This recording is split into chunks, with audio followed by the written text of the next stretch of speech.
just convert it to the. Yeah, it all this stuff.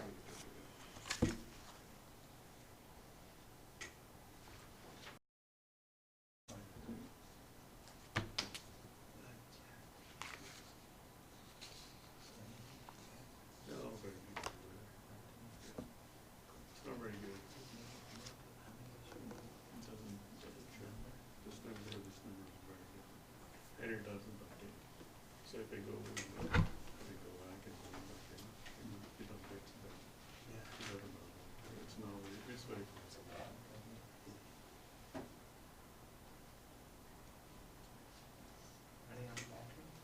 Yeah, it's I need to. Just for people there. Yeah.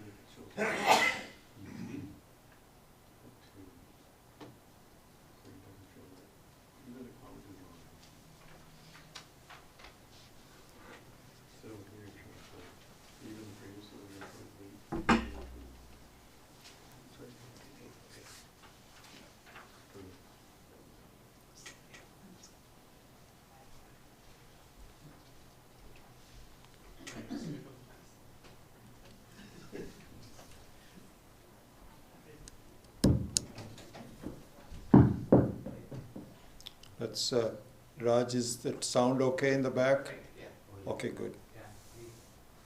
Was it turned on before first class? No, it wasn't. Ah, that's why. Yeah.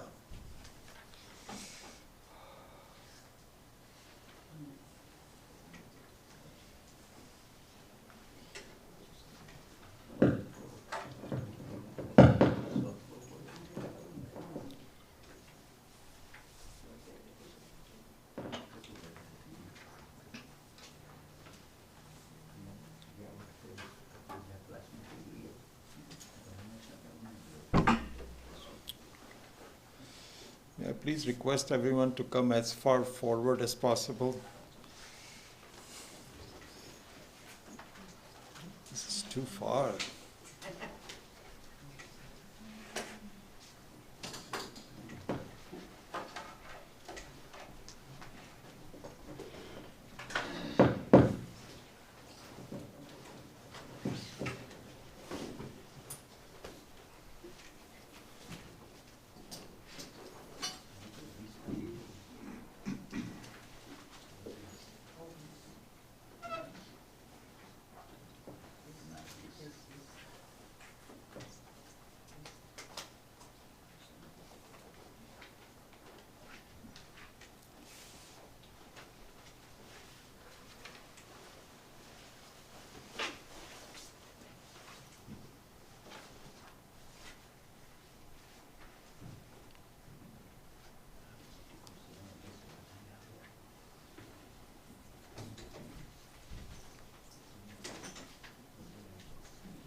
I think now you can turn it around.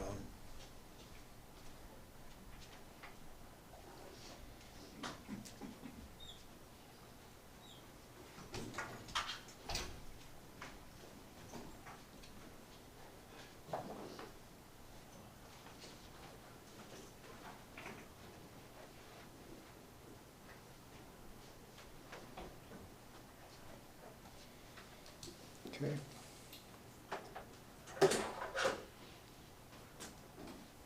Two more minutes.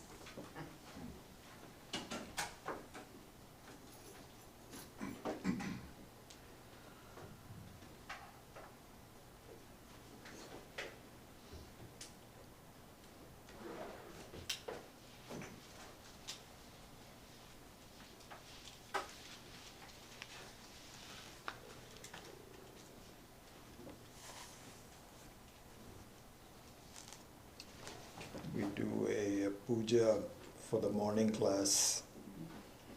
So this is the form of Dakshinamurti, which is Ishvara in the form of a teacher.